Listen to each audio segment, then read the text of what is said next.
একটা অপদার্থ জামাই কারো থাকা উচিত না। মা, ও মা, আরে বাজান, কেমন আছো বাজান? আলহামদুলিল্লাহ মা, আমরা ভালো আছি। তুমি কেমন আছো?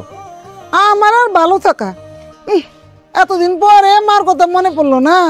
মার লগে তো একটু ফোনও কথা কস না, 7 দিনে 10 দিনে একবার ফোন দেস, আর তুই তো দেয়াসই না।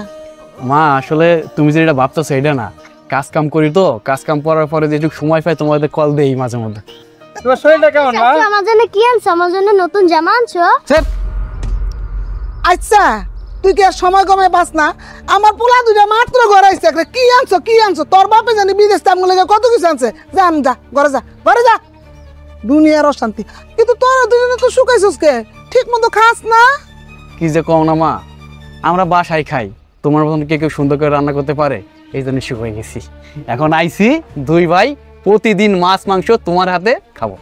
বাবা ঠিক কথা কইছো, অনেক ব্যস্ত থাকি মা, সময়ই পাই না।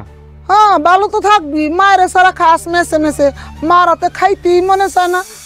আচ্ছা মা, তোর শরীরটা এখন কেমন? আরে আমি আছি যত জ্বালা রে বাবা, কই যে থুয়ে গেছোস আমারে। হ্যাঁ, ওই যে ওই ঘরের নবাব জাদি ছুটতেই গেলে আমার কাছে এইটা দাও এইটা দাও ওইটা দাও। হ্যাঁ, এত জ্বালা আমার ভালো লাগে না। তখন 2 জনের উপর টেক্কা দিয়া বিদেশ যাবো, জমিন বেচা বিদেশ গেল, এখন সব ফুত্তা হইয়া ঘরের মধ্যে অসুস্থ দং ধরে রয়েছে, বুঝছস? আমার আর জ্বালার জ্বালা ভাল লাগে না। কেন তুমি দেবা কেন? সে কি কামাই করতে পারে না? হ্যাঁ, বিদেশ থেকে আসলে টাকা পয়সা সবকিছু নিয়ে টিয়ে জমি জমা রাখে, এখন আসে পয়সা তোর আত্মাও নাই, কামাই করে খাইতে পারো না। আমাদের টাকা দেয় 2 ভাই তোমারে খাওয়ার জন্য, তুমি ভালো মন্দ খাবা। আছে আপনার সব আছে, কিন্তু বাবা বহুত দিছি, অহন আমিও শিক্ষা গেছি। আমি কইছি 5টা টাকাও দিব না, দরকার পড়লে আমার টাকা আমি মাটির তলে গুজ্জা থুয়ে দিব, তাও করে দিব। মা, আমি যে তোমার মাসে মাসে টাকাগুলো দিতাম খাওয়ার লিগা, এই টাকাগুলো কি আছে? নগর সব করে দিছো? আরে বাজান, তোরা যে কি কোস, এত কষ্ট করে তোরা 2 ভাই টাকা পাঠাস, আর এই টাকা আমি অগরে দিয়ে দিব জিন্দিগিতেও না। আমি এই টাকা জমাইতেছি, তোরা 2 ভাই বিয়া শাদী করবি, তখন একটা ভবিষ্যৎ আছে না, তখন নাতি পোলাপান হইব, নাতি নাত করে হইব, সেই সময় করে কেটা দেখবো। আমার কাছে যদি পুঁজি থাকে তাহলে সেটা আমি নাতি নাত করে দিব। মা, ভাই যে এটা করবো এটা আগের থেকে জানতাম, ওটা একটা অকর্মা, কোনো কাজ বাজ তো কোনো করতে পারে না দেশে, আর বিদেশে কি করবো? টাকা পয়সা সব হারাই এনে নিঃস্ব হয়ে আছে। এই জন্য তুই বুদ্ধি করে আমি আর ভাই এই বাপের বিটাটা কিনে রাখছি। আচ্ছা বাজান, তোরা দুজনকে এনে খারা খারা কথা কবি নাকি ঘরে যাবি? মা, আমি কই কি, এবার ঈদের ছুটিতে বড় ভাইয়ের বিয়েটা দাও, আর বড় ভাইয়ের বিয়ে দিলে তো আমার এই ঢাকা শহরে থাকতে থাকতে মানে শরম লজ্জা সব গেছে। তোরা এত দূরে আইসস, খালি কি দুয়ারে খারা খারা কথা কবি নাকি ঘরে যাবি? মা, তোমার সাথে গেলে ফোনে কথা কই, তোমার দেখানোর লাগে মনটা ছটপট ছটপট করে, এমন আইছি তো মন ভরে দেখি। আমি জানি তো, ল ঘরে লো, নাইলে আমার ওই যে তোর ভাবি যদি দেখে তাহলে মনে করবো তোরা যেন কি কি লইছস, আবার এই বাপ পাততে। হ্যাঁ ঘরে চলো মা।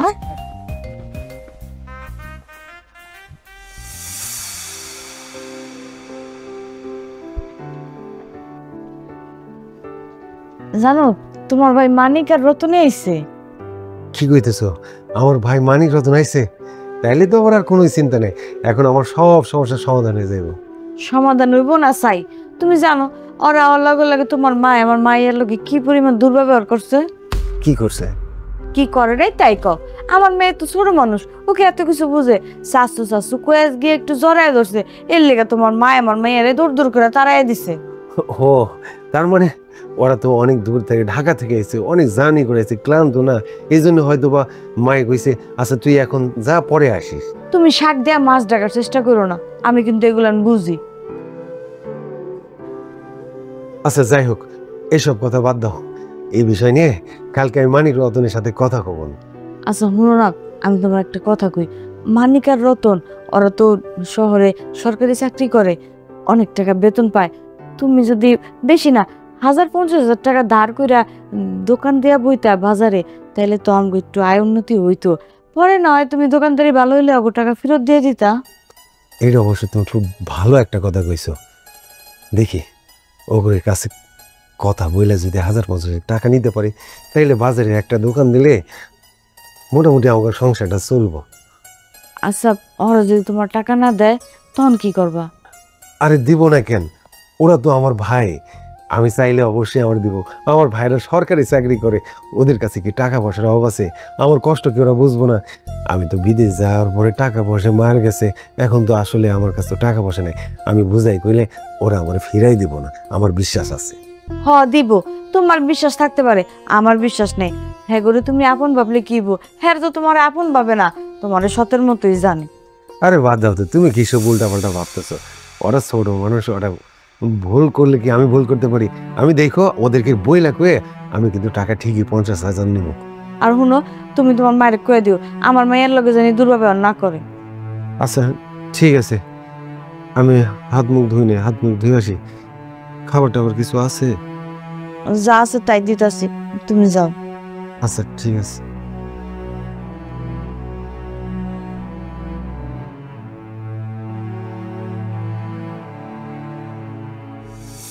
শুন বাবা, অনেকদিন পরে তখন দুই বাইরে নিয়ে আয়, এই জায়গায় বললাম শান্তিতে একটু কথা কনে লিগা।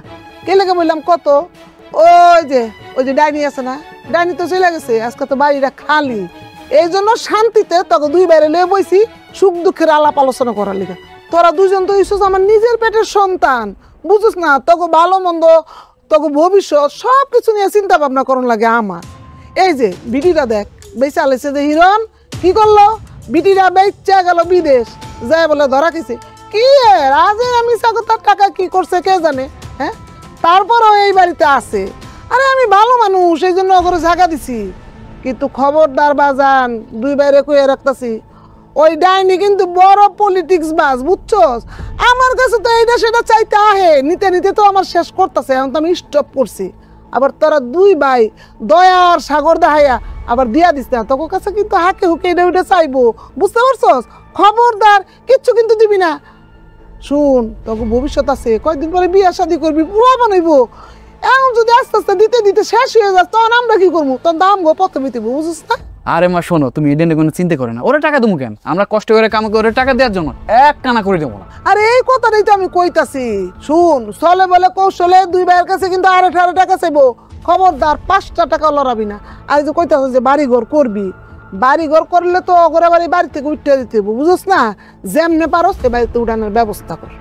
মা তুমি কোনো চিন্তা করো না, তুমি যে কথাটা কইছো না এটা মাথায় রাখছি। আর শোনো, কিভাবে বাড়ি থেকে তাড়াইতে হয় এই বুদ্ধি আমার ভালো জানা আছে, ব্যবস্থা করুন না। আমি আর ছোট প্ল্যান করে রাখছি কিভাবে কি করা যায়।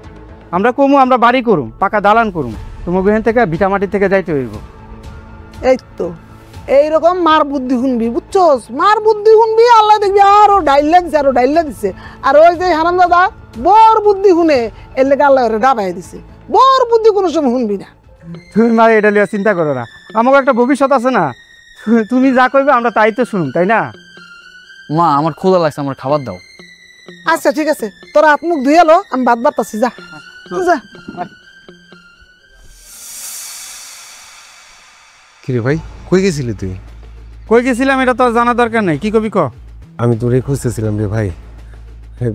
কইছিলাম কি, তুই তো সবই জানিস, আমি বিদেশ গেছিলাম। বিদেশ যেহেতু আসলে টাকা পয়সা সব মার খাইছি, এখন আমার সংসারটাই চলতেছে না, বউ বাচ্চা নিয়ে মহা বিপদে আছি। আমি কইছিলাম কি, আল্লাহ তো তোদেরকে ভালো রাখছে, তোরা দুই ভাই সরকারি চাকরি করিস। আমার যদি 50,000 টাকা দিতি, তাহলে আমি বাজারে একটা দোকান দিয়া বউ বাচ্চারে নিয়ে ডাল ভাত খাইতে পারতাম। ডাল ভাত খাইতে পারতি? এই পর্যন্ত তোরে কম টাকা পয়সা দেওয়া হয়েছে ক? হ্যাঁ, বাপের যে ভিটামিটি আছে, এই ভিটামিটি আমাকে নামে লেখা দিছস, তোর আমরা টাকা পয়সা দিছি। তুই বিদেশ গেছস, ভালো কথা, এখন বিদেশে মাইর খাইছস, মাইর খায়া এখন আমার কাছে টাকা পয়সা চাইতেছস, আমরা আর তোরে টাকা পয়সা দিতে পারব না। তুই যে ভিটামাটিতে রইছস, এটা হলো আমাকে দুই ভাইয়ের নামে, আমাকে কি ভবিষ্যৎ আছে না? আমাকে বিয়া সাথে করব না? শোন, তোর আমি একটা কথা কয়ে দিই, যত তাড়াতাড়ি পারস তোর বউ বাচ্চা নিয়ে আমার এই বাড়ির সাইডে চলে যা, আমি আর কোনো কথা শুনিম না। আমি ভিটামাটির সাইডে চলে যাবো? আমার বউ বাচ্চা নিয়ে আমি কই যাবো, কই থাকবো, কি খাবো আমি? আমি জানি কই যাবি, সর যা, আমরা সামনে যা।